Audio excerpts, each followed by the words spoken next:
वसुदेवसुतं देवं कंसचाणूरमर्दनं देवकी परमानन्दं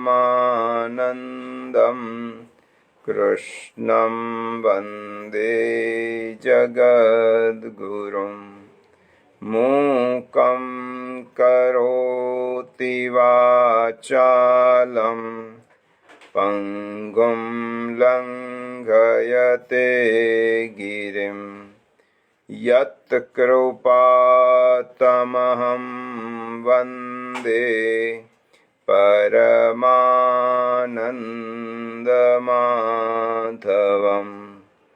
गुरुर्ब्रह्मा गुरुर्विष्णु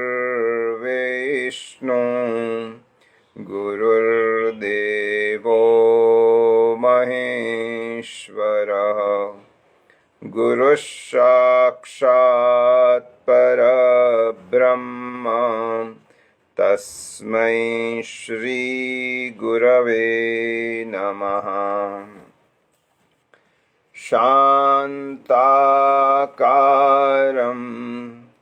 भुजगशयनं पद्मनाभं सुरेशं विश्वाधारं गगनसदृशं मेघवर्णं शुभांगं लक्ष्मीकान्तं कमलनयनं योगिभिर्ध्यानगम्यं वन्दे विष्णुं भवभयहरं सर्वलोकैकनाथं यं ब्रह्मा वरुणेन्द्ररुद्रमरुता स्तुन्वन्ते दिव्यैस्तवैर्वेदैः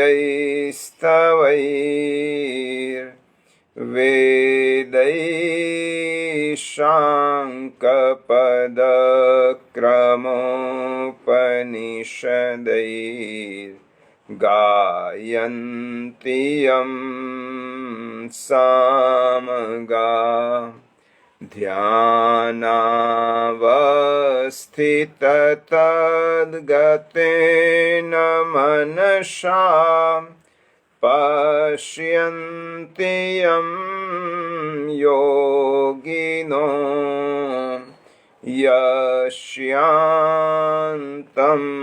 न विदुःसुरासुरगणा देवाय तस्मै नमः। અધ્યાય 15 શ્લોક 11 થી 20 આપણે સાથે પારાયણ કરીશું। અધ્યાય 15મો પાન નંબર 231, શ્લોક 11 થી અધ્યાય પૂરો થાય ત્યાં સુધી। યતન્તો યોગિનશ્ચૈनं પશ્યન્ત્યાત્મન્યવસ્થિતम् यतन्तोऽप्यकृतात्मानो नैनं पश्यन्त्यचेतसः यदादित्यगतं तेजो जगद्भासयतेऽखिलम् यच्चन्द्रमसि यच्चाग्नौ तत्तेजो विद्धि मामकम् गामाविश्य च भूतानि धारयाम्यहमोजसा पुष्णामि चौषधिः सर्वाः सोमो भूत्वा रसात्मकः अहं वैश्वानरो भूत्वा प्राणिनां देहमाश्रितः प्राणापानसमायुक्तः पचाम्यन्नं चतुर्विधम् सर्वस्य चाहं हृदि सन्निविष्टो मत्तः स्मृतिर्ज्ञानमपोहनञ्च वेदैश्च सर्वैरहमेव वेद्यो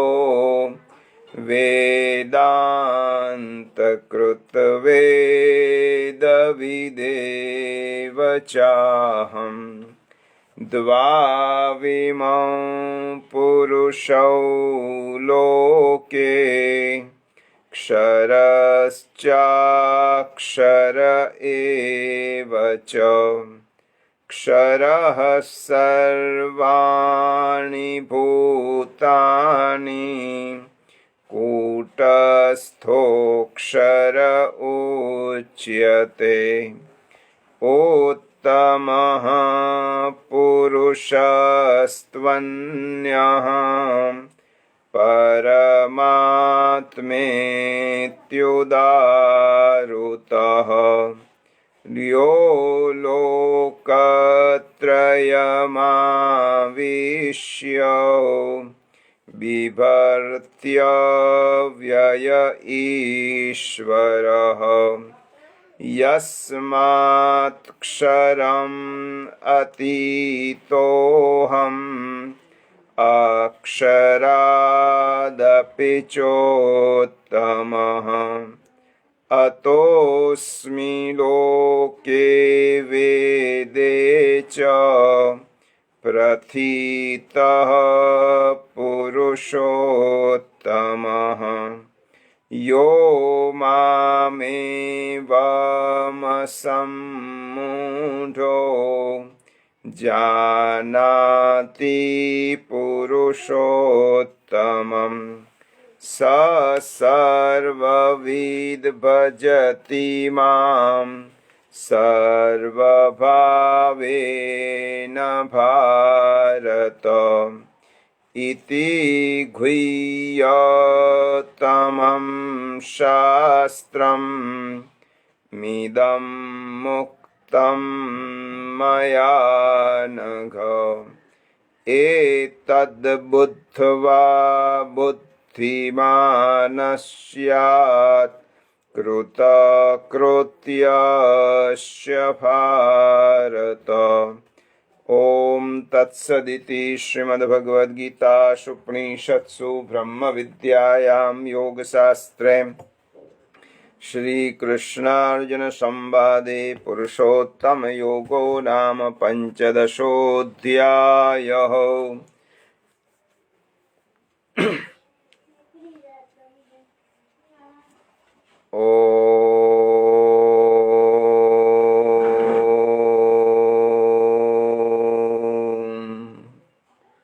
यो ब्रह्माणं विदधाति पूर्वं यो वै वेदांश्च प्रहिणोति तस्मै तमहदेवमात्मबुद्धिप्रकाशम् मुमुक्षुर्वै शरणमहं प्रपद्ये।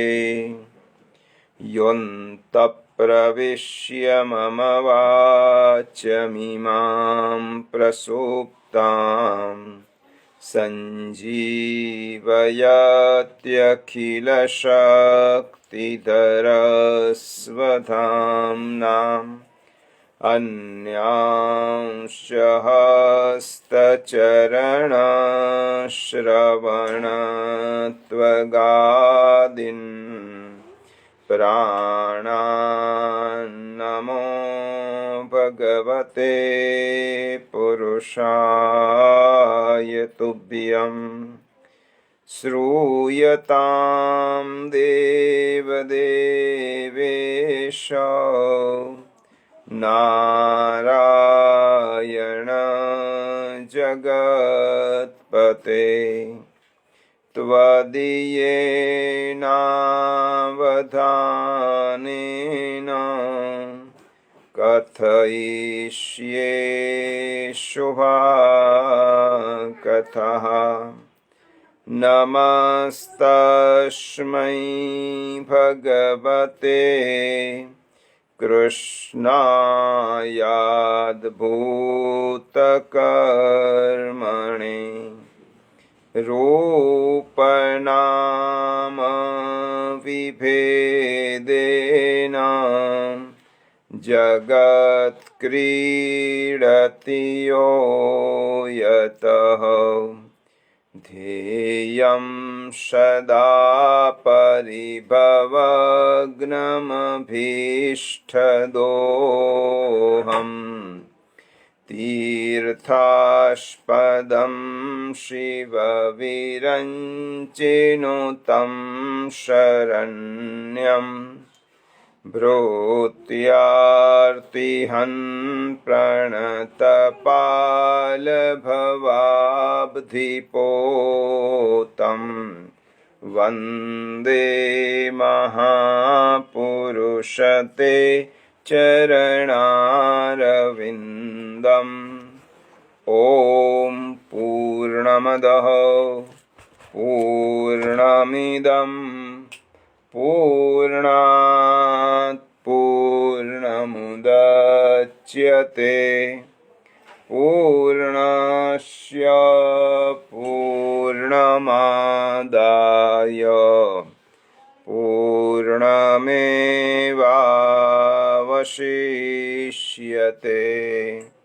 ॐ शांति शांति शांति।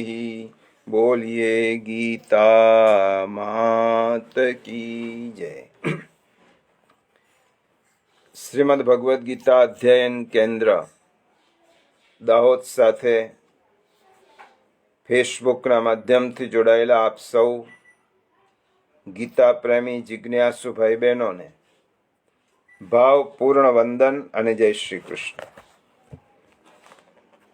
આપણે ગીતા ગાયક શ્રી કૃષ્ણ અને ગીતા માતાના ચરણોમાં કોટી કોટી વંદન કરી અધ્યયનનો પ્રારંભ કરીએ અને પ્રભુને પ્રાર્થના કરીએ કે તેજસ્વીનામ અધીતમસ્તુ, અમારું અધ્યયન તેજસ્વી બનો। ગયા રવિવારે આપણે શ્રીમદ ભગવદ્ ગીતા અધ્યાય 6 આત્મસંયમ યોગના બીજા શ્લોકનો વિચાર કરી રહ્યા હતા। શ્લોક 2 માં ભગવાને સંન્યાસ અને યોગની વચ્ચેના તાત્વિક સામ્યને સમજાવ્યું છે કે સંન્યાસ હોય કે યોગ હોય, પરંતુ તેમાં મહત્વ છે સંકલ્પના ત્યાગ। કોઈ વ્યક્તિ માત્ર ક્રિયાઓ છોડવાથી યોગી થઈ શકતો નથી કે કોઈ વ્યક્તિ માત્ર પરિવેશ બદલવાથી સંન્યાસી થઈ શકતો નથી, પરંતુ આ બંનેમાં જો મહત્વની વસ્તુ હોય તો એ સંકલ્પનો ત્યાગ છે। સંકલ્પ એટલે આપણે ગયા વખતે જોયું હતું, સંકલ્પના ત્યાગ વગર યોગી કે સંન્યાસી થવાતું નથી। સંકલ્પ છોડવો એટલે અહમ છોડવો, પરંતુ અહમનો નાશ ક્યારે પણ કરી શકાય નહીં. તેથી આપણે અહમ ઓગાળવો પડે, અહમ ભેળવવો પડે, અહમ આપવો પડે. જે પોતાનો અહમ ભગવાનમાં ભેળવી નાખે છે, સ્વાભાવિક રીતે તેના સંકલ્પો પણ છૂટી જાય છે. આ સંદર્ભે આપણે રામાયણના પરિપ્રેક્ષ્યમાં 3 ઉદાહરણો જોયા. ટૂંકમાં સંકલ્પ છોડવો એટલે અહમને ઓગાળવો. જેણે અહમ આપી દીધો એને બધું છોડીને ઘણું પામી લીધું. એ ગુજરાતી કવિની પંક્તિઓ છે, જેને હું આખી જિંદગી સંભાળતો હતો, જેના બધાય તોર હું પંપાળતો હતો, તારી કને જેણે મને ન આવવા દીધો, એવા અહમને આજ મેં ઓગાળી દીધો. જે ગીતાની વાત છે, કવિ આ પોતાની કાવ્ય પંક્તિઓમાં કહી છે. આપણી અને ભગવાન વચ્ચેનો જો કોઈ સૌથી મોટો અવરોધ હોય તો તે આપણો અહંકાર છે. અને તે અહમને આપવાની વાત ભગવાન આ શ્લોકમાં પણ કરે છે ને હવે પછીના શ્લોકમાં પણ ભગવાન વિશેષ રૂપે કહેવાના છે. આ વ્યક્તિ જેને સંકલ્પ, જેને અહમ આપ્યો એટલે સંકલ્પ ઓટોમેટિક અપાઈ જ જાય. આવી વ્યક્તિ પરિવેશ બદલે કે ન બદલે એ વૃત્તિથી સંન્યાસી છે અને વ્યવહારમાં યોગી છે. હવેના 2 શ્લોકમાં ભગવાન 2 શબ્દોના માધ્યમથી આપણને આ જ વાત સમજાવે છે. અને આ વાતમાં ભગવાન આગળ શું કહે છે તે આપણે જોઈએ. આજે 3જો અને 4થો શ્લોક, આ બંને સાથે સમજવા જરૂરી છે, કારણ કે ભગવાને આમાં 2 શબ્દોની વ્યાખ્યા કરી છે. પહેલા પારાયણ કરીએ. અધ્યાય 6 શ્લોક 3 અને 4. આરુરુક્ષોર્મુને યોગમ કર્મ કારણમુચ્યતે યોગારૂઢસ્ય તસ્યૈવ શમઃ કારણમુચ્યતે યદા હીનેન્દ્રિયાર્થેષુ ન કર્મષ્વનુષજ્યતે સર્વસંકલ્પસન્ન્યાસી યોગારૂઢસ્તદોચ્યતે. શબ્દાર્થ સમજી લઈએ. યોગમ એટલે યોગમાં, આરુરુક્ષો એટલે આરૂઢ થવાની ઈચ્છાવાળા, મુને એટલે મુનિ માટે, કર્મ એટલે નિષ્કામ ભાવે કર્મ કરવું, એ જ કારણમ એટલે યોગની પ્રાપ્તિનો હેતુ ઉચ્યતે કહેવાય છે. અને યોગારૂઢ થયા બાદ તસ્ય એટલે એ યોગારૂઢ માણસનો, શમઃ એટલે જે સમસ્ત સંકલ્પોનો અભાવ છે, સહ એ જ, કારણમ એટલે હેતુ, ઉચ્યતે એટલે કહેવાય છે. અને યદા જે વખતે, ન એટલે નહીં, ઇન્દ્રિયાર્થીષુ એટલે ઇન્દ્રિયોના ભોગોમાં, અનુસજ્યતે આસક્ત થતો નથી, કર્મશુ કર્મોમાં પણ, અનુસજ્યતે આસક્ત થતો નથી, તદા ત્યારે સર્વ સંકલ્પ સગડા સંકલ્પોનો સંન્યાસી ત્યાગી માણસ યોગારૂઢ કહેવાય છે. અર્થાત સરળ અર્થ આ બંને શ્લોકનો સમજી લઈએ. યોગમાં આરૂઢ થવા ઈચ્છુક મનનશીલ માણસ માટે નિષ્કામ ભાવે કર્મ કરવું એ જ યોગની પ્રાપ્તિનો હેતુ છે. અને યોગારૂઢ થયા બાદ એ યોગારૂઢ માણસનો જે સમસ્ત સંકલ્પનો અભાવ છે એ જ કારણમાં હેતુ કહેવાય છે. પણ યોગારૂઢ પુરુષ કોણ? તો ચોથા શ્લોકમાં કહ્યું કે જે નથી ઇન્દ્રિયોના ભોગમાં આસક્ત રહેતો, કે નથી કર્મોમાં પણ આસક્ત રહેતો, અને જેણે બધા જ સંકલ્પોનો ત્યાગ કર્યો છે તે માણસ યોગારૂઢ કહેવાય છે. ટૂંકમાં જે મને જ સમર્પિત થયો છે તે. આ 2 શ્લોકોમાં અડધા શ્લોકમાં આરુરુક્ષ અર્થાત યોગમાં આરૂઢ થવાની ઈચ્છાવાળા મુનિનું વર્ણન કર્યું છે, અને 1.5 શ્લોકમાં યોગારૂઢ થઈ ગયેલા પુરુષનું વર્ણન ભગવાને કર્યું છે. ગીતાએ ટોચનો કર્મયોગી કોણ તે સમજાવતી વખતે 3 વાતો કહી છે. પહેલી વાત, કાર્યમ કર્મ કરોતિ, કર્તવ્ય કર્મ કરવું જોઈએ. બીજી વાત, અનાશ્રિત કર્મ ફલમ, એટલે કે કર્મ ફળનો ત્યાગ. અને ત્રીજી વાત, સંન્યસ્ત સંકલ્પ, સંકલ્પનો ત્યાગ એટલે પોતાની જાતનું સમર્પણ. આ 3 વાત ટોચના કર્મયોગી માટે ભગવાને કહી છે.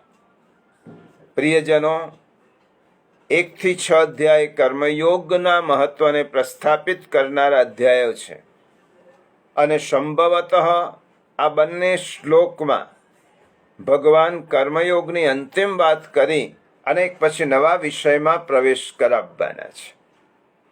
એટલા માટે આ 2 શ્લોકના માધ્યમથી કર્મયોગનું તારતમ્ય જે ભગવાને હમણાં સુધી વાત કરી છે તેનો સાર, અને આ શ્લોકના ને માધ્યમમાં રાખીને આપણે સમજી લઈએ. 3 વાત એટલે કાર્યમ કર્મ કરોતી, કર્તવ્ય કર્મ કરવું જોઈએ.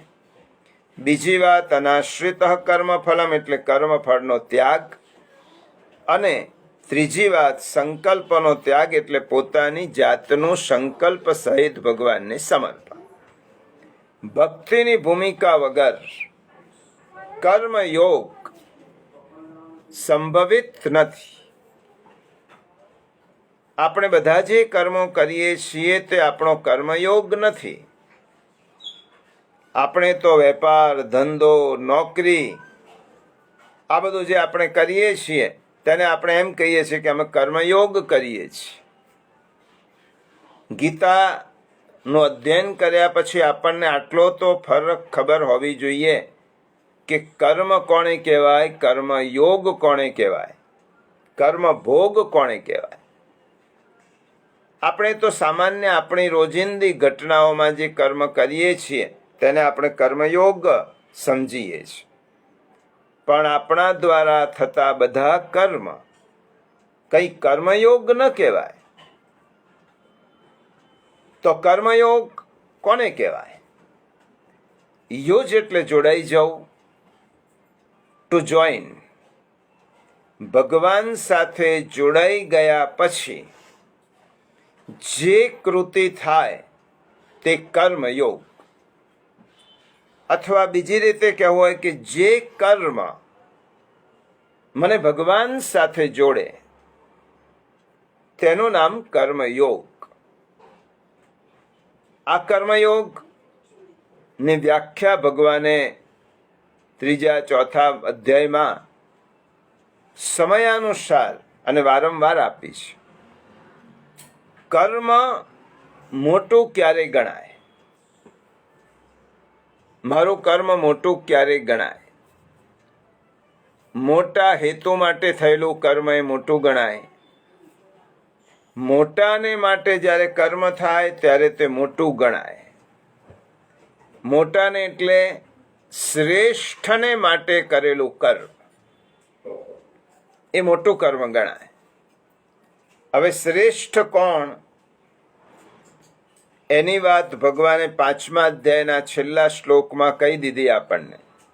સર્વલોકમ મહેશ્વરમ, હું બધા જ લોકના ઈશ્વરનો પણ ઈશ્વર છું.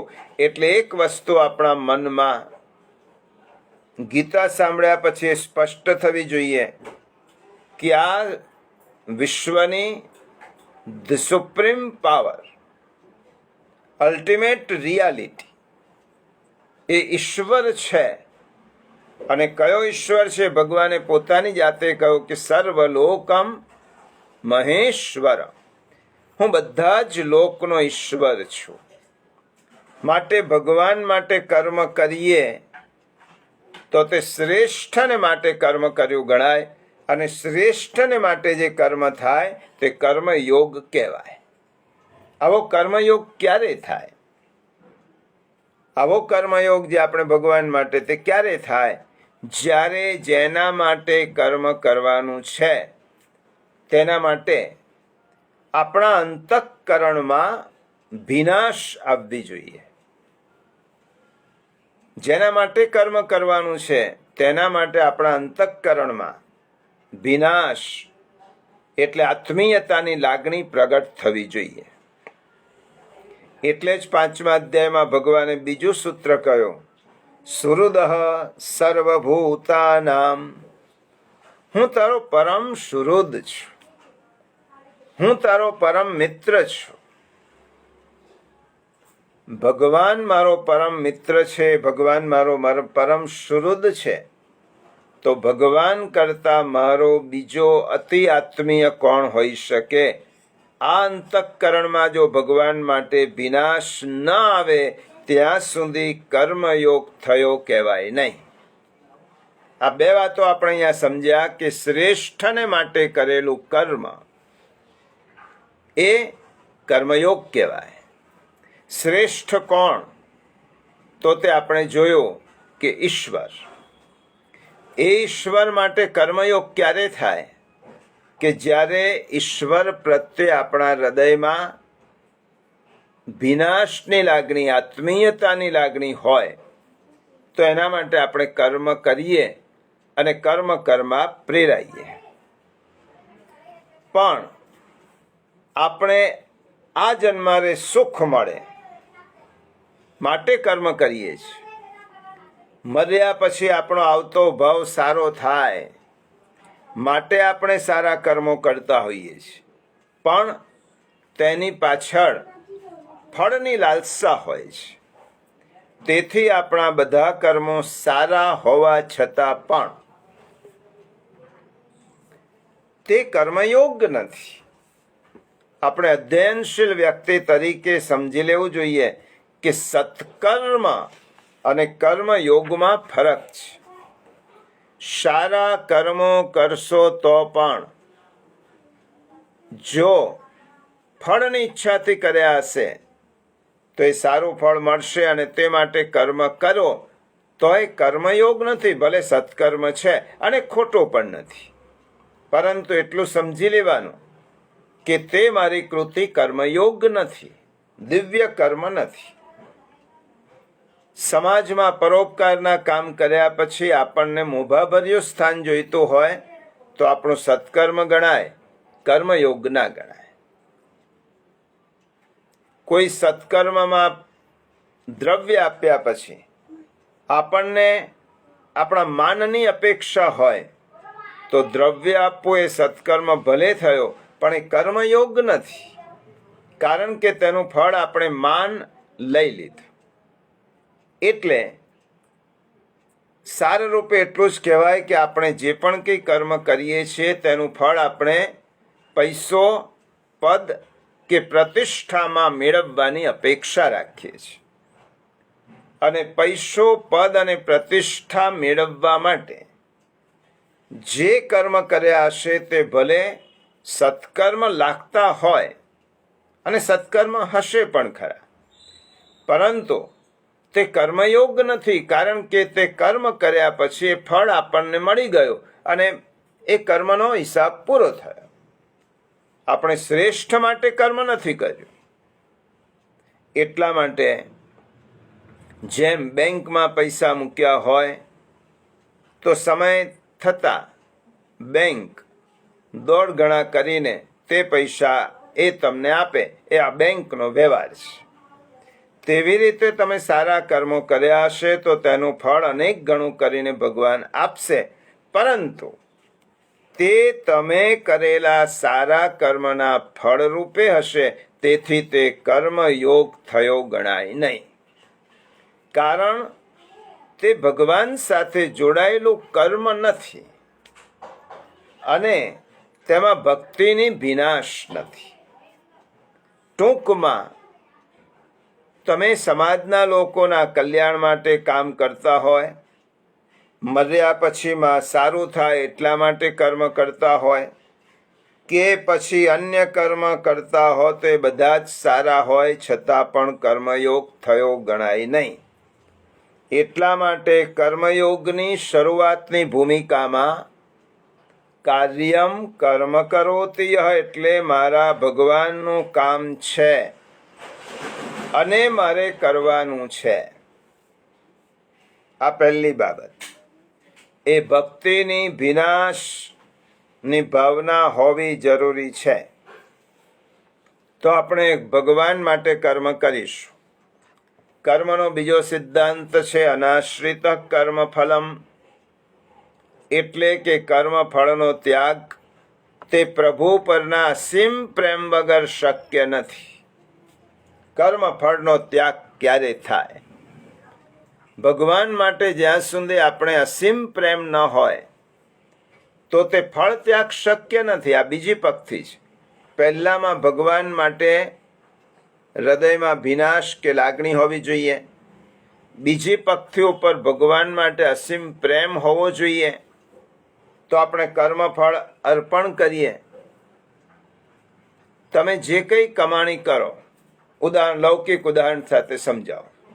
આપણે જે પણ કંઈ કમાણી કરીએ તે કોના હાથમાં સોંપીશું? નોકરના? ના. પડોશીના? ના. તે કમાણી તમારી પત્નીના હાથમાં સોંપશો, કારણ કે પત્ની ઉપર તમારો પ્રેમ છે. આ સામાન્ય વ્યવહારની વાત છે. તેવી રીતે પ્રભુ ઉપર જો આપણો આત્યંતિક પ્રેમ વધશે તો જ આપણે ભગવાનને કર્મનું ફળ સોંપીશું, નહીં તો નહીં સોંપાય. અને ભગવાન હવે 7મા અધ્યાયથી ભક્તિની જ વાત કરવાના છે. ભગવાન પર પ્રેમ હોય તો જ ભગવાનને કર્મનું ફળ સોંપાય.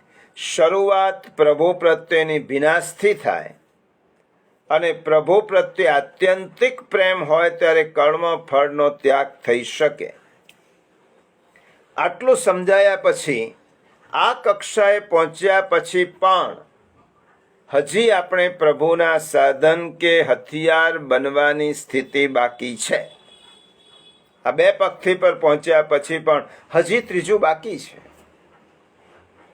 પ્રભુના સાધન કે હથિયાર બનવાની, જેની વાત ગયા વખતે કરી હતી. અહમ ભેળવી દેવાથી, અહમ આપી દેવાથી, સંકલ્પ સોંપી દેવાથી કર્મની ત્રીજી પંક્તિ ઉપર પહોંચાય. અને એને ભગવાને કહ્યું સંન્યસ્ત સંકલ્પ, જે ટોચની સ્થિતિ છે. પ્રભુ પ્રત્યે આત્મીયતા, એકરૂપતા હોય તો કર્મ થઈ શકે. પ્રભુ પ્રત્યે પ્રેમ હોય તો કર્મનું ફળ આપી શકાય.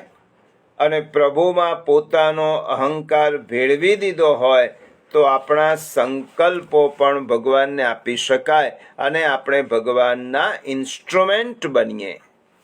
કર્મયોગી ભક્ત થતા થતા ઉપરની પંક્તિએ જાય છે. તેને પોતાનો અહમ ભગવાનમાં ઓગાળી નાખ્યો છે, એટલે સંન્યસ્ત સંકલ્પ થયો છે. સંન્યસ્ત એટલે ત્યાગ. ફળનો ત્યાગ નહીં, ફળની ઈચ્છાનો જ ત્યાગ. ઉદાહરણ તરીકે સમજાવું તો, બહુ પ્રસિદ્ધ ઉદાહરણ છે ભાગવતમાં. ભગવાન પ્રહલાદજી પર પ્રસન્ન થાય છે આનું આખું આખ્યાન તો આપણે સાંભળવાના નથી, એનો સંદર્ભ સમજી લઈએ. પ્રસન્ન થયેલા નૃસિંહ ભગવાન, હમણાં જ જેનો વૈશાખ સુદ 14 જેમનો પ્રાગટ્ય ઉત્સવ ગયો, પ્રહલાદજીને ભગવાન સામે ચાલીને કહે છે, હે પ્રહલાદ, તું મારી પાસે તારી ઈચ્છા પ્રમાણેનું માગી લે. ત્યારે પ્રહલાદજી કહે છે, જુઓ આ કોણ પૂછે છે? સર્વલોક મહેશ્વરમ ઈશ્વર પ્રહલાદને પૂછે છે કે તને જે જોઈતું હોય તે તું મારી પાસે વરદાન માગી લે. પહેલી વાત પ્રહલાદજી એમ કહે છે, પ્રભુ, મેં કંઈ મેળવવા માટે આપની ભક્તિ કરી નથી, અને મેળવવા માટે જો મેં આપની ભક્તિ કરી હોય તો એ ભક્તિ ન કહેવાય, એ આપની સાથેનો વેપાર કહેવાય. અને મેં આપની સાથે સોદો નથી કર્યો. આ પહેલી વાત. અને બીજી વસ્તુ ભગવાન જ્યારે કહે છે, ફરીથી કહે છે, પ્રહલાદ, ભલે તારી ઈચ્છા નથી, પરંતુ મારી એવી ઈચ્છા છે કે તું મારી પાસે કંઈક માગે. જેવી રીતે પિતા એમ ઈચ્છે કે પુત્ર મારી પાસે કંઈક માગે, માટે માગ. ત્યારે પ્રહલાદ 7 વર્ષનો બાળક પ્રભુને એમ કહે છે, પ્રભુ, આપની આજ્ઞા છે તો હું માગીશ, અને હું માંગીશ તે તમે આપશો ને? ભગવાને કહ્યું, જરૂર આપીશ, આપવા માટે તો આપ્યો છું. તો પ્રહલાદજી કહે છે કે ભગવાન, મને એવી વસ્તુ આપો કે એવું મન આપો કે મારા મનમાં માગવાની ઈચ્છા જ ના થાય. આને સંકલ્પનો ત્યાગ કહેવાય. મારા મનમાં ક્યારે પણ માગવાની ઈચ્છા જ ન ઉદ્ભવે એવી વસ્તુ આપો. અને આ ટોચની અવસ્થા છે. અને આ સ્થિતિ પર પહોંચ્યા પછી આરુરુક્ષોર મુને યોગમ, આ 3જા શ્લોકમાં ભગવાને વાત કરી છે. આરુરુક્ષ એટલે આરોહમ ઈચ્છુઃ, ઉપર જવાની ઈચ્છા વાળો. પોતાનો જે કક્ષાએ છે તેનાથી ઉપર જવાની ઈચ્છા વાળાને આરુરુક્ષ કહેવાય. હવે આરુરુક્ષ કર્મના જોરે, કર્મના ટેકાથી, કર્મની શક્તિથી ભગવાનની પાસે જવાનો પ્રયત્ન કરતો હોય છે. તેથી 3જા શ્લોકમાં કહ્યું, કર્મ કારણમુચ્યતે આરુરુક્ષોર મુનિ યોગમ કર્મ કારણમુચ્યતે. આરુરુક્ષ મુનિને કર્મ એ તેનો હેતુ જ હોય છે. પરંતુ જે વ્યક્તિ જ્યારે ઉપર ચડી ગઈ, એની મંજિલે પહોંચી ગઈ, ત્યારે ભગવાને બીજો શબ્દ આપ્યો છે, યોગારૂઢ. અને યોગારૂઢ થયા પછી પણ જ્યારે કર્મ કરે છે ત્યારે ભગવાને કહ્યું, શમક કારણમુચ્યતે. કર્મ તો ચાલુ જ છે. પહેલા આગળ વધવા માટે કર્મના ટેકાથી ઉપર જાય છે, મંજિલ પર પહોંચી જાય છે, ત્યારે તેનું કારણ ને હેતુ કર્મ હોય છે. પરંતુ એ સ્થિતિ પ્રાપ્ત કર્યા પછી પણ કર્મ થતા હોય છે. તો ભગવાન કહે છે કે એનું કારણ શમ, એટલે શમક કારણમુચ્યતે. શમ એટલે કલ્યાણ, શમ એટલે શાંતિ, શમ એટલે સર્વ કર્મનો ત્યાગ. ટૂંકમાં જ્યારે માનવી નિષ્કામ કર્મનો પ્રારંભ કરે છે, આ 2 શબ્દો સમજી લેજો. ટૂંકમાં જ્યારે યોગી કે માનવી, ગીતાના શબ્દોમાં યોગી, એ નિષ્કામ કર્મનો પ્રારંભ કરે છે ત્યારે આરુરુક્ષ છે. આરુરુક્ષ એટલે આરોહમ ઈચ્છો, ઉપર જવાની ઈચ્છા વાળો, પોતાની ઉન્નતિ સાધવાની મનોકામના વાળો, એ આરુરુક્ષ કહેવાય.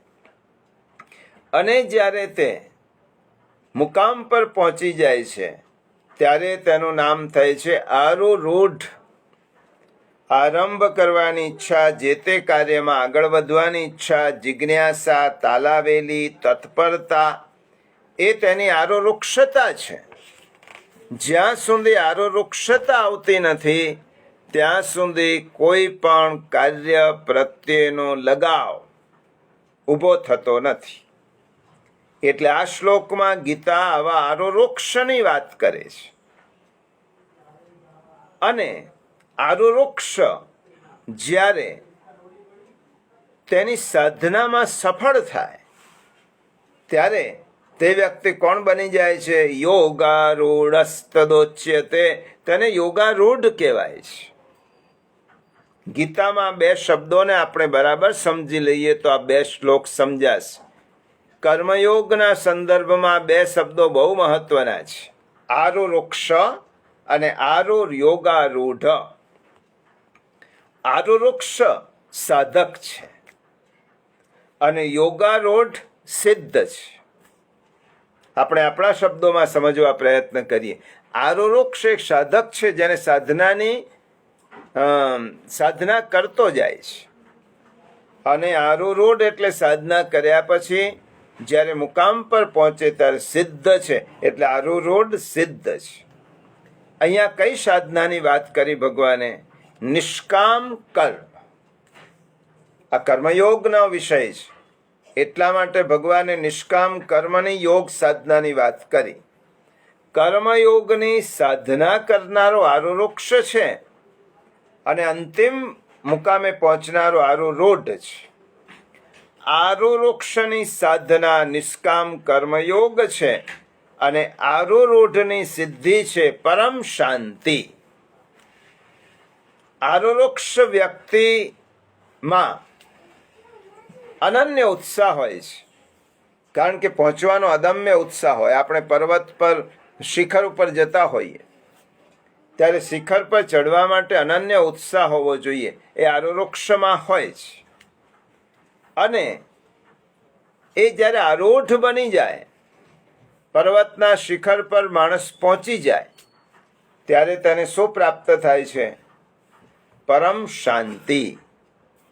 આરોરોક્ષ વ્યક્તિ અનન્ય ઉત્સાહી હોય છે અને આરૂઢ કક્ષાએ પહોંચ્યા પછી એને નિશ્ચિમ આનંદની પ્રાપ્તિ થાય છે.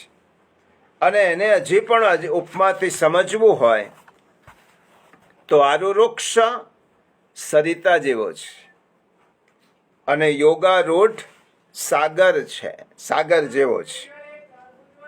સરિતા સતત મૂળથી વહેતી લોકો ઉપર ઉપકાર કરતી નિષ્કામ કર્મયોગ કરતી પોતાના ગંતવ્ય સ્થાન પર પહોંચે છે, સાગરમાં ભળી જાય છે, ત્યારે તેની યાત્રા પૂરી થાય છે.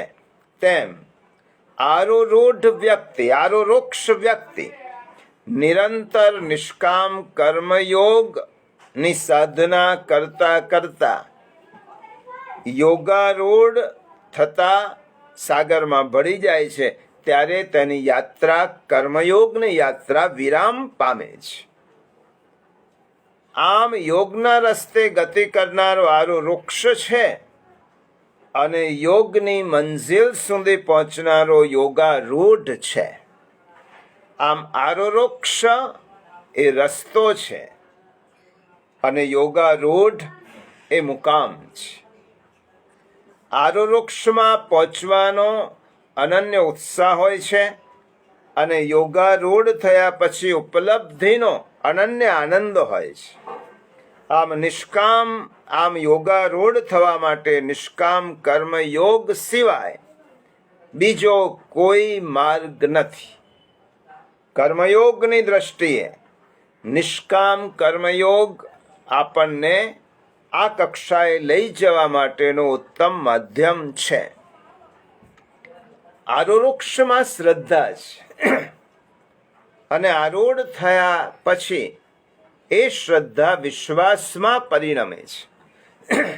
આપણને એમ થાય કે શ્રદ્ધા અને વિશ્વાસમાં શું ફરક?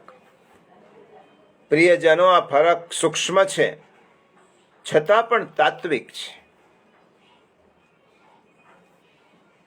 તુલસીકૃત રામાયણમાં માનસમાં ગોસ્વામી તુલસીદાસજી આ ફરક સમજાવે છે એક શ્લોક દ્વારા.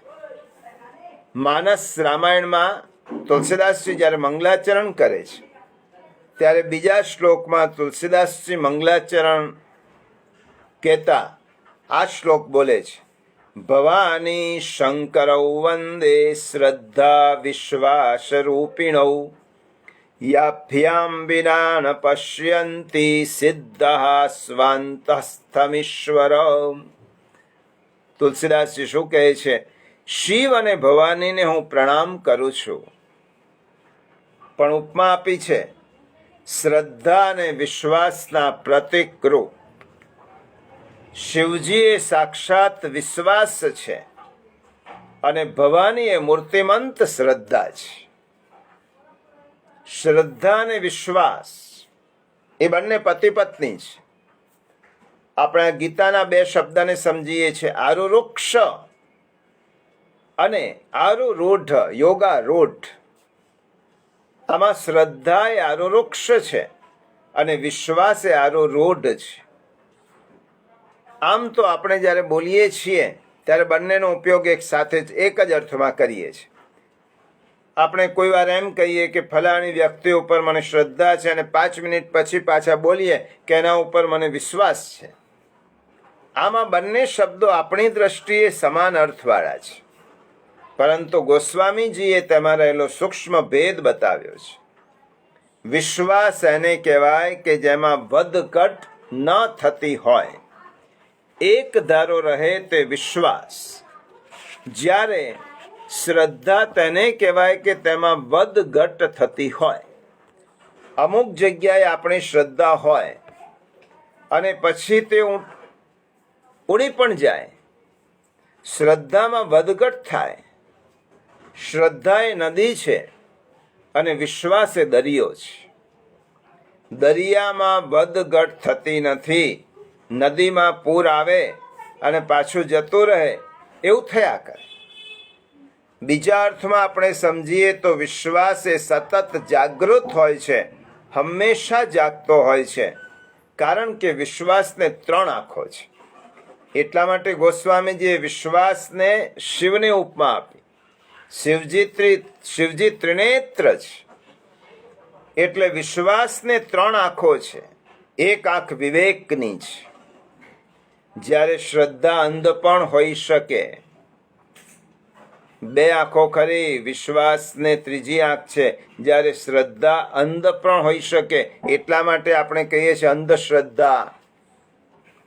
વિશ્વાસ સ્થિર હોય છે અને શ્રદ્ધા ચંચળ હોય છે. હજુ આપણે પહોંચ્યા નથી. હજુ આપણે નદી કિનારે છીએ, દરિયા કિનારે પહોંચ્યા નથી. સ્વામી રામતીર્થ પાસે એક માણસ ગયો અને પૂછ્યું, સ્વામીજી, હજી કશું નિર્ણય નથી થઈ શકતો. કેટલાય મહાપુરુષોને મળ્યો, કેટલાય મોટા માણસોને મળ્યો. સ્વામી રામતીર્થે એક જવાબ આપ્યો કે હજી તો નદી કિનારે છે.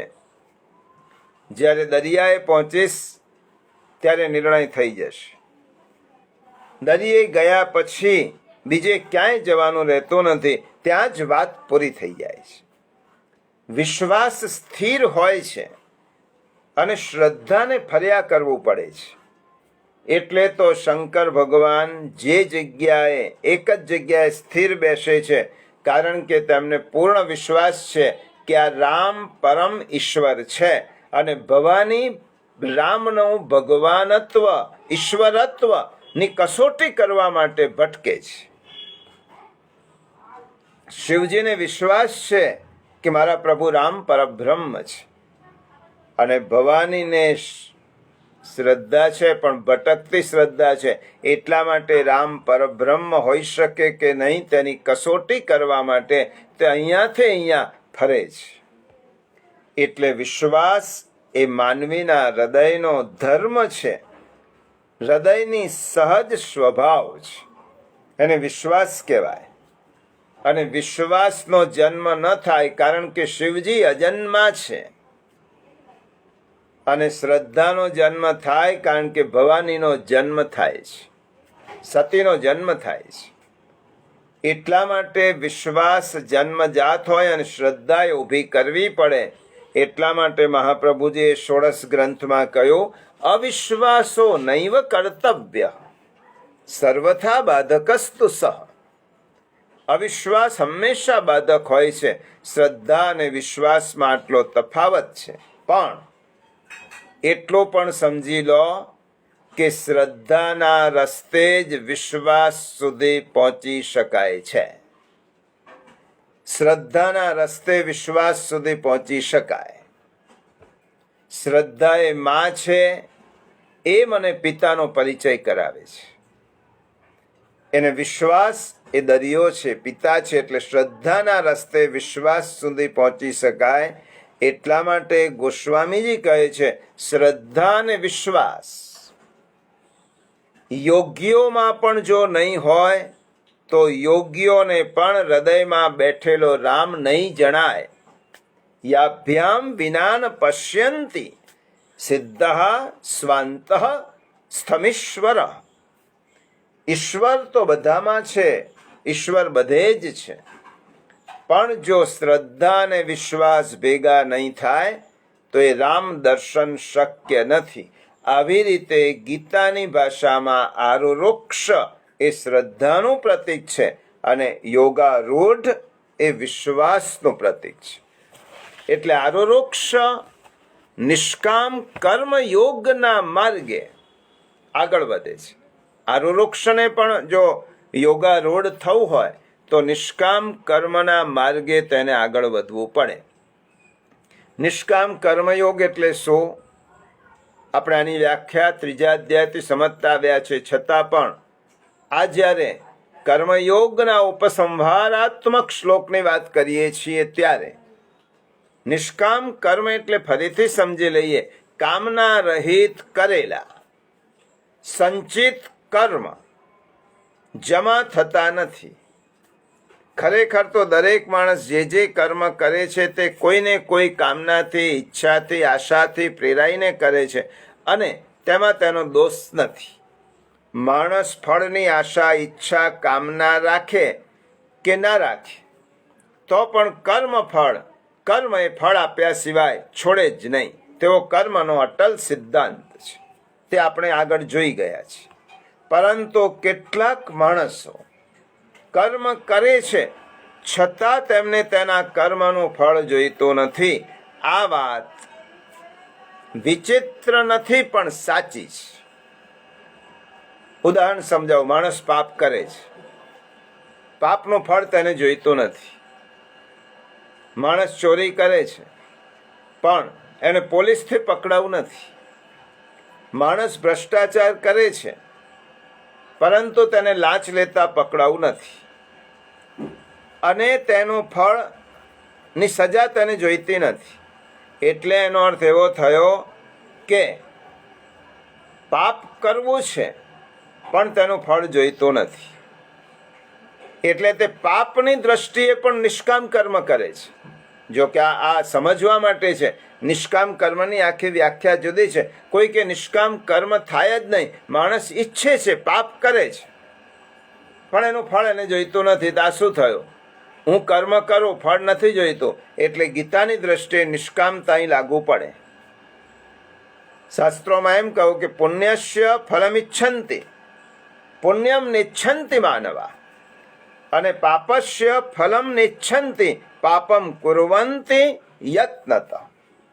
માણસને પુણ્યનું ફળ જોઈએ છે પણ પુણ્ય કરવું નથી અને પાપનું ફળ જોઈતું નથી પણ પાપ કરવું છે. પાપ કર્મ કરનારને તેના ફળની કામના નથી, માટે તે પાપ કર્મ નિષ્કામ ભાવે કરે છે એવું કહેવાય નહીં, કારણ કે તે પાપ કર્મ છે.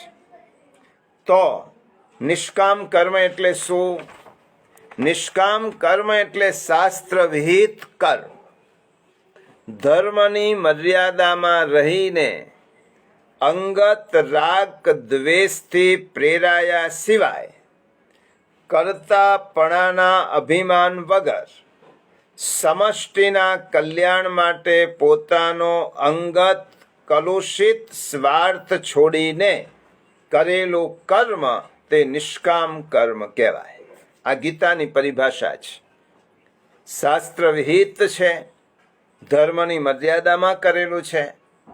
અંગત રાગ દ્વેષ નથી, કર્તાપણાનો ભાવ નથી, અને સમષ્ટિના કલ્યાણની ભાવના છે, અને પોતાનો અંગત કોઈ સ્વાર્થ નથી. આવું કર્મ જ્યારે થાય ત્યારે તે નિષ્કામ કર્મ છે.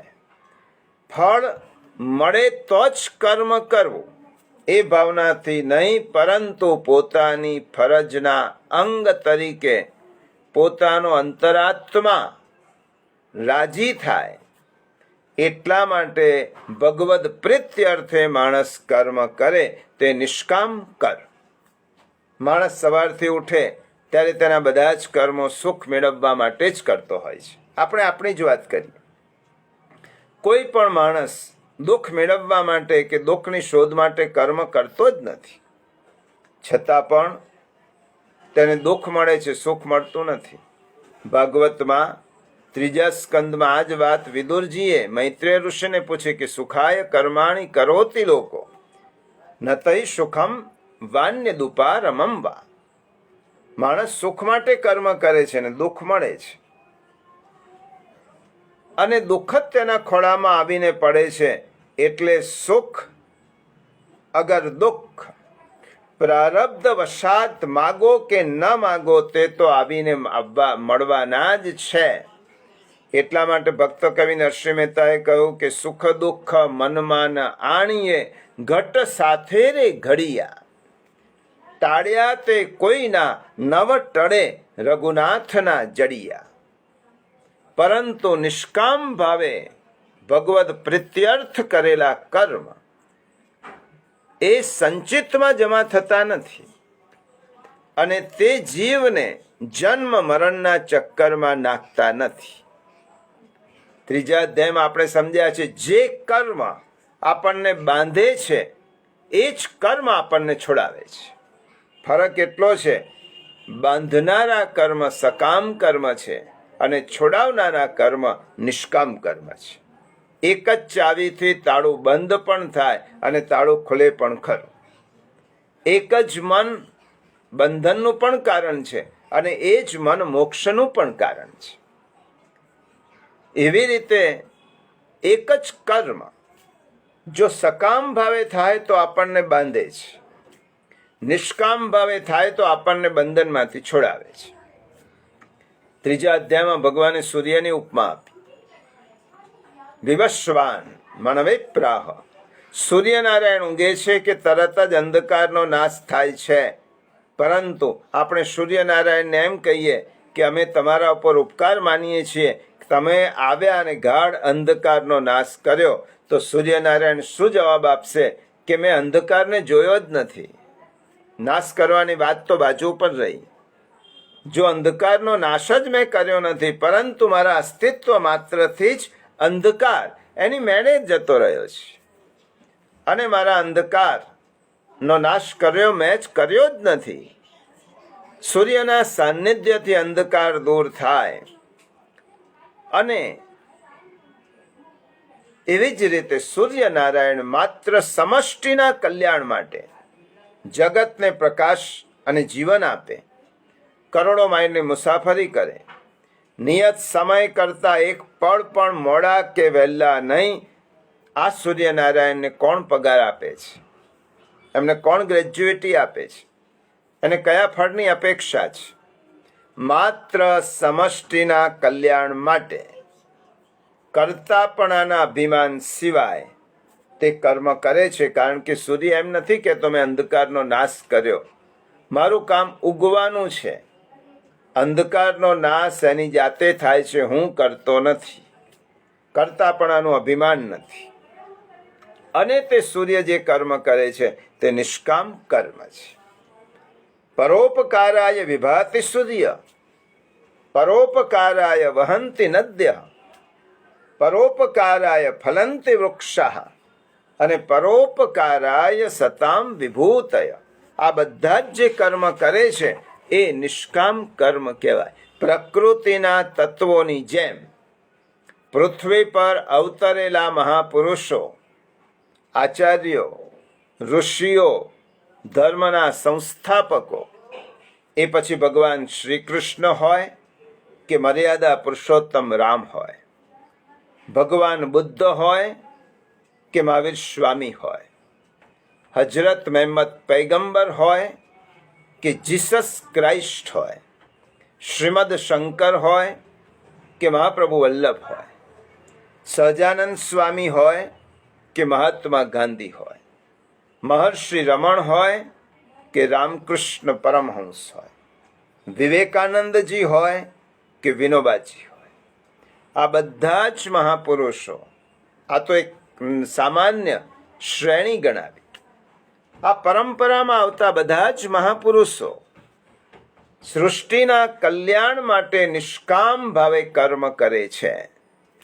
આવા નિષ્કામ કર્મ કર્યા સિવાય માણસ યોગારૂઢ અવસ્થાએ પહોંચતો નથી. એટલે આરોરોક્ષ એટલે નિષ્કામ કર્મ કરનારી વ્યક્તિ, અને આ મહાપુરુષો પ્રકૃતિના તત્વોની જેમ સ્વભાવ અનુસાર નિષ્કામ કર્મ કરે છે અને યોગારૂઢ થાય છે. અને યોગારૂઢ થયેલી વ્યક્તિ ત્રિગુણ સંપદા પામે છે. કઈ સંપદા? ગીતાના 4થા શ્લોકમાં કહ્યું, આ 6થા અધ્યાય, તે કર્મોમાં અનાસક્ત છે, વિષયોમાં વિરક્ત છે, અને તેના બધા જ સંકલ્પ છૂટી ગયા છે. આવી વ્યક્તિ યોગારૂઢ કહેવાય. સામાન્ય રીતે માણસ કર્મ કરે છે ત્યારે કર્મ સાથે તેના મનની આસક્તિ જોડાઈ જાય છે. માણસ મહેલમાં રહેતો હોય કે ઝૂંપડીમાં, પરંતુ બંનેમાં આસક્તિ સમાનપણે વળગી જાય છે. સૂર્યની જેમ સહજ કર્મ થવા માંડે ત્યારે કર્મ એ અકર્મની અવસ્થાએ પહોંચી જાય છે, એ નિષ્કામ બની જાય છે. સૂર્યમાં કર્મની સભાનતા નથી કે હું કર્મ કરું છું. માતામાં કર્મની સભાનતા નથી કે હું દીકરાની સેવા કરું છું. મહાપુરુષોમાં કર્મની સભાનતા નથી. એ ઇન્દ્રિયોને સહજ વલણ પડી જાય અને કર્મ થઈ જાય. એ કર્મ કરતા નથી, કર્મ થઈ જાય છે. આપણે પૂર્વમાં ઉદાહરણ જોયું તો સમર્થ રામદાસનું, શિવાજીના ગુરુ સમર્થ રામદાસ નદી કિનારે બેઠા છે અને એક વીંછી તણાતો જાય છે. સમર્થ રામદાસે વીંછીને બહાર કાઢે છે અને વીંછી ડંસ મારે છે. શિષ્ય પૂછે છે, આવું 2-3 વાર થયું. ત્યારે શિષ્યએ પૂછ્યું, ગુરુજી, વીંછીને તણાવા દો, તમે શા માટે એને બહાર કાઢો છો પ્રવાહ? સમર્થે જવાબ આપ્યો કે વીંછીનો સ્વભાવ છે કરડવાનો અને મારો સ્વભાવ છે ઉગારવાનો. જો વીંછી એનો સ્વભાવ નથી છોડી શકતો તો હું મારો સ્વભાવ કેવી રીતે છોડી શકું? આવી રીતે મહાપુરુષો સહજ રીતે કર્મ કરે છે અને સૃષ્ટિ ઉપર ઉપકાર થતો જાય છે. આમ નિષ્કામ કર્મ, પરોપકારાર્થ કર્મ મહાપુરુષોનો સહજ સ્વભાવ છે. આ અવસ્થા તે જ સંન્યાસ. કર્મ કરવા છતાંય તે ખરી પડે છે, એનું નામ સંન્યાસ. આ ગીતાની પરિભાષા છે. છોડવું તે સંન્યાસ નથી, સહજ રીતે ખરી પડવું તેનું નામ સંન્યાસ છે. સંન્યાસમાં છોડવાની ક્રિયા પણ થતી નથી, પણ સંકલ્પ જ ખરી પડે છે, તે સંન્યાસ. આવા મહાપુરુષ જેવી રીતે જળ પરથી પાકેલા ફળને તોડવું પડતું નથી, એની જાતે ખરી પડે છે. ખરવા માટે પુરુષાર્થ નથી. એવી રીતે આવા મહાપુરુષો પણ 2 પ્રકારે કર્મ કરે છે. એક તો અકર્મમાં રહીને કર્મ કરે છે અને બીજું કર્મમાં રહીને અકર્મની સાધના કરે છે. આપણે 3જા અધ્યાયમાં વિગતે જોઈ ગયા છે, છતાં પણ આ ઉપસંહારાત્મક શ્લોક છે કર્મયોગ માટે. યાદ કરાવો કે રામકૃષ્ણ પરમહંસ કે રમણ મહર્ષિ કશું જ ન કરતા, તેમના કર્મ સદાય છે. અકર્મમાં કર્મ. અને વિવેકાનંદજી કે મહાત્મા ગાંધીજી કર્મમાં રહીને પણ અકર્મની સાધના કરે છે. એ કર્મ કરતા દેખાય છે પણ અંદરથી અકર્મની સાધના છે.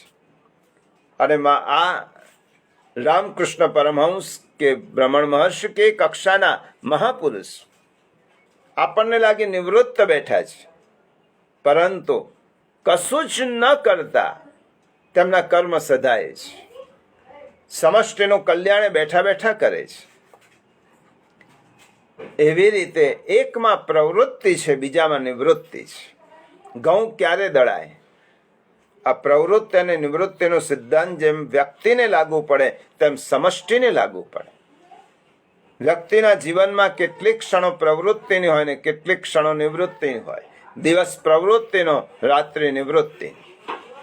એવી રીતે સમષ્ટિમાં પણ કેટલાક લોકો કર્મ કરે છે અને કેટલાક કર્મ કરતા અકર્મમાં રહીને કર્મ કરે છે.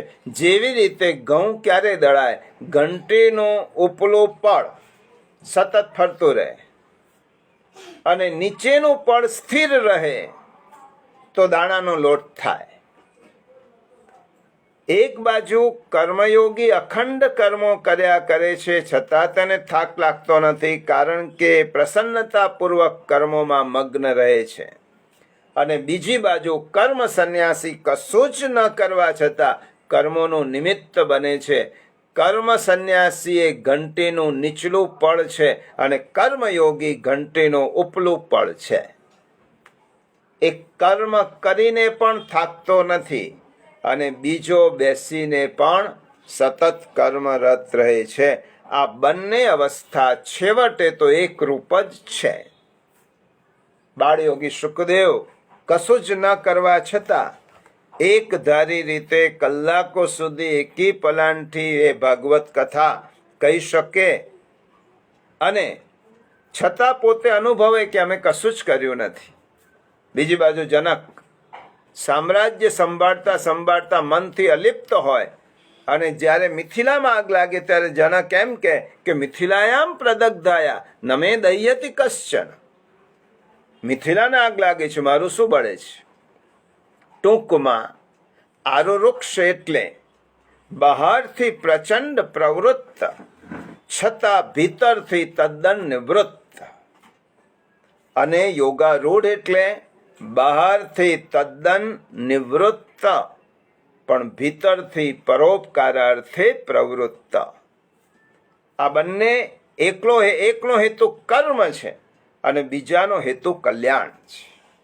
આરુરુક્ષોર મુને યોગ કર્મ કારણમુચ્યતે યોગારૂઢસ્ય તસ્યૈવ શમઃ કારણમુચ્યતે. ટૂંકમાં આરુરુક્ષ નિષ્કામ કર્મ કરતા કરતા જે અવસ્થાને પામે છે તે યોગારૂઢ અવસ્થા છે, અને યોગારૂઢ અવસ્થાએ પહોંચેલો વ્યક્તિને પોતે સમગ્ર રૂપે ઈશ્વરને સમર્પિત થઈ જાય છે. તેની તેને ખબર પણ પડતી નથી. ફરીથી સરિતા વહેતી વહેતી, સરિતા અને સાગરનું ઉદાહરણ અને બંધ બેસતું છે. સરિતા વહેતી વહેતી ક્યારે સાગર બની જાય છે એને ખબર પણ પડતી નથી કે હું સાગર બની ગઈ, મારું રૂપ બદલાઈ ગયું. સરિતા હતી ત્યારે તેનું નિષ્કામ કર્મ લોકોની નજરે પડતું હતું કે નદી કેટલો ઉપકાર કરે છે. સાગર બની ત્યારે તેનું નિષ્કામ કર્મ ગુપ્ત રીતે થવા લાગ્યો. લોકોને એમ લાગે છે કે સાગર તો ખારો છે, એનું પાણી શું કામનું? પરંતુ પ્રકૃતિ એવી છે કે સાગર ખારો છે, એનું પાણી કામનું નથી એવું આપણને લાગતું હોય, પણ સૂર્ય જમીન પરથી સાગરનું પાણી જ ખેંચે છે અને વાદળાને આપે છે. હવે મીઠું પાણી રાખીને પૃથ્વી ઉપર પાછું મોકલે છે. પાણી સાગરનું છે, પણ સાગર ક્યારે એમ કહેતો નથી કે સૂર્યને મેં પાણી આપ્યું. પછી એ મધુર થઈને જ્યારે વૃષ્ટિ રૂપે વરસે છે. આમ સાગર એ નિષ્કામ કર્મ કરે છે, પણ ગુપ્ત રીતે કરે છે. નદી સરિતા એ નિષ્કામ કર્મ કરે છે, એનું કર્મ દેખાય છે. પાણી સાગરનો જ, પણ મોટાઈ વાદળાને આપનારો સાગર એ યોગારૂઢ છે અને વહેતી સરિતા એ આરુરુક્ષ છે. આખી વાતને એક ઉદાહરણ દ્વારા, એક દ્રષ્ટાંત કથા દ્વારા સમજી અને આ વાતને વિરામ આપીએ. એક રાજા હતો. રાજાને વિચાર આવ્યો કે હજારો વર્ષથી આ સૃષ્ટિ ઉપર જ્ઞાનની અપરંપાર વૃષ્ટિ થઈ છે. આ સર્વ જ્ઞાનની જાળવણી થવી જોઈએ અને સર્વ જ્ઞાન ગ્રંથસ્થ થવું જોઈએ. રાજાએ પંડિતોને બોલાવ્યા અને પંડિતોને આદેશ આપ્યો કે સૃષ્ટિના બધા જ જ્ઞાનને ગ્રંથસ્થ કરો. પંડિતોનો એક મોટો સમૂહ કામે લાગી ગયો. વર્ષોની મહેનત પછી એક ગ્રંથમાળા તૈયાર થઈ અને જેમાં પંડિતોએ સૃષ્ટિના સર્વ જ્ઞાનને સંગ્રહિત કરવા પ્રયત્ન કર્યો. પંડિતોએ આ ગ્રંથમાળા રાજાની સમક્ષ રજૂ કરી. રાજાએ આ વિશાળ ગ્રંથ સમૂહને જોયો. આ ગ્રંથમાળા તો ખૂબ સરસ બની છે, પરંતુ તે વિશાળકાય છે. રાજાએ પંડિતોને કહ્યું, અરે આ તો અતિ વિશાળ ગ્રંથમાળા છે. આટલો મોટો ગ્રંથ સમૂહ કોણ વાંચી શકશે? તમે એમ કરો કે આ ગ્રંથ સમૂહને હજી સંક્ષેપમાં રજૂ કરો. પંડિતો ફરીથી કામે લાગ્યા. આ વિશાળ ગ્રંથ સમૂહમાંથી તેને સંક્ષિપ્ત રૂપ આપ્યું. આ નવા સ્વરૂપમાં તે જ્ઞાન કુલ તેમને 3 મોટા ગ્રંથોમાં સમાવ્યું. અને પંડિતોએ 3 ગ્રંથો લઈને રાજા પાસે આવ્યા. ગ્રંથો રાજાએ જોયા. રાજા પ્રસન્ન થયા. આમ છતાં ગ્રંથોને જોઈને રાજાને લાગ્યું કે આવા 3 ગ્રંથો પણ કોણ વાંચી શકે? તમારું કાર્ય ખૂબ સારું છે. આ ગ્રંથો ખૂબ સારી રીતે તૈયાર થયા છે, પરંતુ હજુ પણ આ કદ સામાન્ય માનવી માટે નથી. તમે એક કામ કરો કે આ હજી ગ્રંથને સંક્ષિપ્ત બનાવો. પંડિતોએ પોતાની કામગીરી શરૂ કરી. ખૂબ મહેનત કરીને ચીવટપૂર્વક તેમને 3 ગ્રંથોનો સંક્ષેપ કરીને એક ગ્રંથ તૈયાર કર્યો અને તે ગ્રંથ રાજાની સમક્ષ રજૂ કર્યો. રાજાએ ગ્રંથ જોયો. ખૂબ સારો હતો, પણ મોટો પણ હતો. રાજાને સારું લાગ્યું. તેમણે પંડિતોને કહ્યું, તમારી મહેનત ખૂબ સારી છે, ગ્રંથ ખૂબ સારો છે, પણ હજુ આ ગ્રંથ થોડો મોટો છે. આને પણ સંક્ષેપમાં કરો અને પછી આ ગ્રંથને હજી નાનો બનાવો. રાજાજ્ઞા એટલે રાજાજ્ઞા, અને રાજાની આજ્ઞા પંડિતોએ ફરીવાર પાડવી પડી. કામે લાગી ગયા અને કામે લાગ્યા પછી નાનો ગ્રંથ બનાવ્યો. નાના ગ્રંથમાં બધો જ સાર મૂક્યો. રાજા પાસે ગયા. ગ્રંથ ખૂબ સારો હતો. રાજા પ્રસન્ન થયા. ગ્રંથ બહુ સારો છે, તમે ખૂબ મહેનત કરી છે, ખૂબ સરસ ગ્રંથ તૈયાર કર્યો છે, તમે ધન્યવાદને પાત્ર છો. પણ મારી ઈચ્છા એવી છે કે હજી પણ આને સંક્ષેપ રૂપ આપો. પંડિતોથી દલીલ થાય ને પોતાનું કામ ચાલુ કર્યું અને તેમને એક ગ્રંથની માહિતી એક પ્રકરણમાં સમાવી અને પ્રકરણ રાજા પાસે લઈ ગયા. રાજાએ વાંચ્યું, પ્રસન્ન થયા. તમારું લખાણ બહુ જ સારું છે, હું તમને ધન્યવાદ આપું છું. આમ છતાં પણ હજી પણ તમે આનું લઘુ સ્વરૂપ થાય તો સારું. પંડિતોએ રાજાજ્ઞા માની અને પાછું કાર્ય શરૂ કર્યું અને પ્રકરણના લખાણનું સંક્ષિપ્ત રૂપ એક પદચ્છેદ, એક પેરેગ્રાફ તરીકે પંડિતોએ તેનો સાર લખ્યો અને એ પેરેગ્રાફ, એનો પરિચ્છેદ લઈને રાજા પાસે ગયા. રાજા બહુ સરસ થયો, ખુશ થયો કે તમે નિચોડ આપી દીધો બધા જ ગ્રંથો. રાજાએ કહ્યું કે બધું જ બરોબર છે, જ્ઞાનનો નિચોડ આપ્યો, પણ આ લખાણ ખૂબ સારી રીતે તૈયાર કર્યું, જ્ઞાનનો સાર છે. આમ છતાં પણ મારી ઈચ્છા એવી છે કે તમે આ લખાણને હજી પણ સંક્ષેપમાં કરો. રાજાની ઈચ્છા, રાજાજ્ઞા સમજીને પંડિતોએ આ લખાણના ને રાજા સમક્ષ રજૂ કર્યો. રાજાને ગમી ગયો, પણ હજી એક પેરેગ્રાફમાં હતો આખો સાર. હવે રાજાએ જોયું, તમે ખરેખર ચમત્કાર કર્યો છે, આ લખાણ ખૂબ ઉચ્ચ છે. આમ છતાં પણ મારી એવી ઈચ્છા છે કે મારી દિવાલ પર હું એક વાક્ય રૂપે લખી શકું. હું હવે તમને આદેશ નથી કરતો, હવે એક વિનંતી કરું છું કે હજી પણ જો આનું સંક્ષેપ થાય તો મને આનંદ થાય. આ મારી આજ્ઞા નથી, મારી ઈચ્છા છે. જો શક્ય હોય તો કરો. રાજાની પ્રસન્નતા માટે પંડિતોએ સાથે મળીને ખૂબ વિચાર કરીને સમગ્ર અનુવાકનો પણ એક જ વાક્યમાં રજૂ કર્યો અને રાજા પાસે ગયા. વસ્તુતઃ આ એક વાક્ય સમગ્ર જ્ઞાનના સારરૂપ વાક્ય હતું. પંડિતોએ રજૂ કરેલું વાક્ય રાજાએ વાંચ્યું.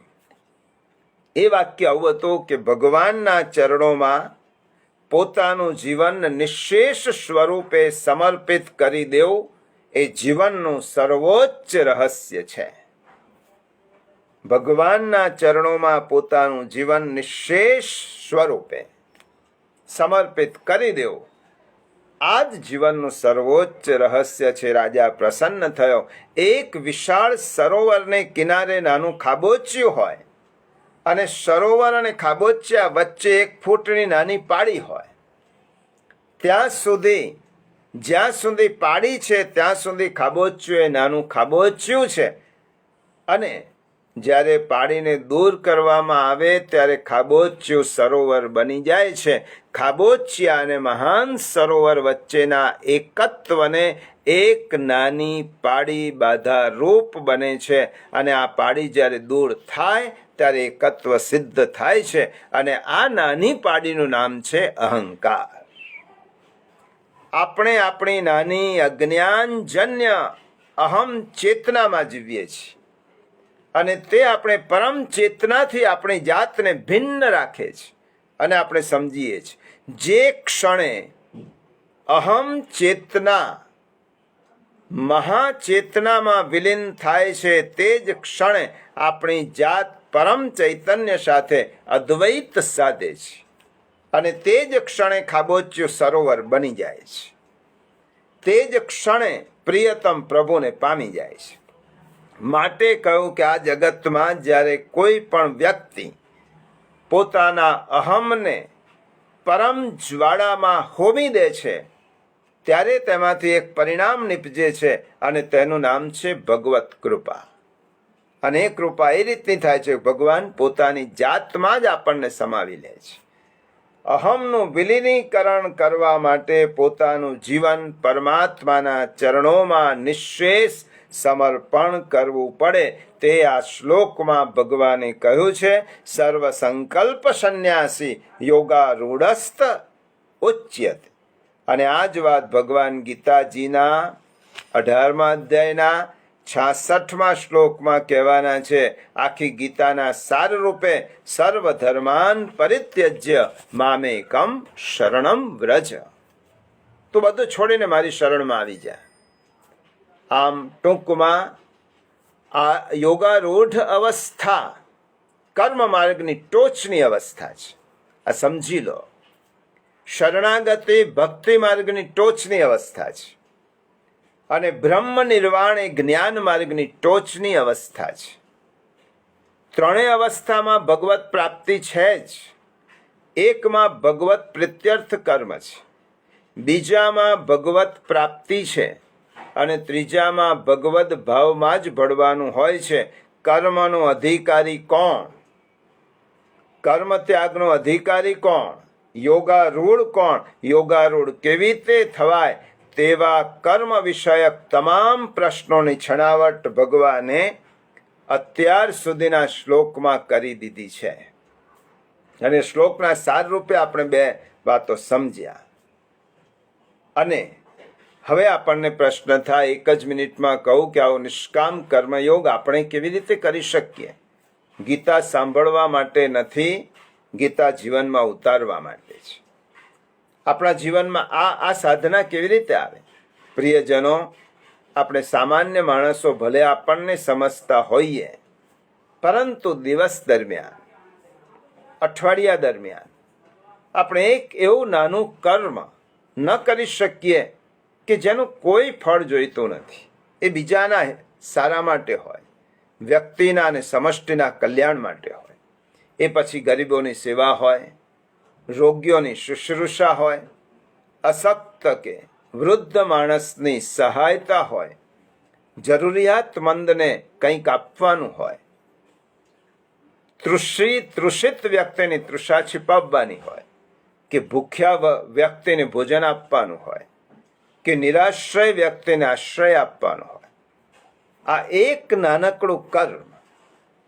મને કશું જ જોઈતું નથી, એની મને પૈસા નથી જોઈતા, પદ નથી જોઈતું કે પ્રતિષ્ઠા નથી જોઈતી, એના માટે ફૂલનો હાર પણ મને જોઈતો નથી, પણ પ્રભુ મારા 24 કલાકના રૂટીનમાં મારું એક કર્મ એવું હશે કે જે મેં તને ગમે એટલા માટે કર્યું છે, અને તે કર્મ કોઈ પણ રૂપે હોય, સેવા, શુશ્રૂષા, સહાય, પરોપકાર, પણ મનમાં એવી ભાવના આવી કે આ કર્મનું ફળ મને મળવું જોઈએ, તો એ આપણું સકામ કર્મ થશે. આ કર્મનું કોઈ ફળ મને જોઈતું નથી, પ્રભુ આપની પ્રીતિ અર્થે હું કામ કરું છું. નિષ્કામ કર્મના પંથે આપણે એક ડગલું ભરવાનો પ્રયત્ન કરવાનો છે, અને એ પ્રયત્ન આપણે આપણી રીતે કરી શકીએ. વ્યક્તિમાં વ્યક્તિગત કરી શકીએ, સામૂહિક રીતે કરી શકીએ, પણ એક પ્રયોગ આપણા જીવનમાં શરૂ થાય તો ગીતા સાંભળવાની સાર્થકતા છે. 24 કલાકમાં એક નાનકડી કૃતિ ભગવત પ્રીત્યર્થ થાય, એ પછી કોઈ પણ સ્વરૂપે હોય, એની ખબર કોઈને ન પડવી જોઈએ, એની ખબર માત્ર ભગવાનને પડે. આવી એક કૃતિ આપણાથી થાય તો આ નિષ્કામ કર્મના પંથે આપણે આગળ વધી અને યોગા રોડ એ ટોચની અવસ્થા છે. ત્યાં સુધી મહાપુરુષો, સંતો, ઋષિઓ, આચાર્યો, ધર્મસ્થાપકો પહોંચે છે, એ અવસ્થાએ પહોંચવાનું છે. અહીંયા સુધી ભગવાને કર્મ બાબત નાનામાં નાના પ્રશ્નોની ચર્ચા આપણને કરી છે. હવે 5મા શ્લોકથી ભગવાન એક નવા જ વિષયમાં આપણને પ્રવેશ કરાવવાના છે. ગીતા ગ્રંથ 5મા શ્લોકથી આત્મસંયમની દિશામાં આપણને લઈ જાય છે, અને આ અધ્યાયનું નામ જ આત્મસંયમ યોગ છે. એ આત્મસંયમ નામને સાર્થક કરવાની વાત હવે ભગવાન આપણને કહેવાના છે. તેનો વિચાર આપણે આવતા રવિવારે આવીશું ને કરીશું. 2 શ્લોક બોલી અને અધ્યયન કેન્દ્રને વિરામ આપીએ. ત્વમેવ માતા ચ પિતા ત્વમેવ ત્વમેવ બંધુશ્ચ સખા ત્વમેવ ત્વમેવ વિદ્યા દ્રવિણં ત્વમેવ ત્વમેવ સર્વં મમ દેવ દેવ કાયેન વાચા મનસેન્દ્રિયૈર્વા બુદ્ધ્યાત્મના વા પ્રકૃતિ સ્વભાવાત કરોમિ યદ્યત સકલં પરસ્મૈ નારાયણાયેતિ સમર્પયામિ. સર્વેત્ર સુખિનઃ સન્તુ સર્વે સન્તુ નિરામયઃ સર્વે ભદ્રાણિ પશ્યન્તુ મા કશ્ચિદ દુઃખમાપ્નુયાત. ઓમ શાંતિ શાંતિ શાંતિ.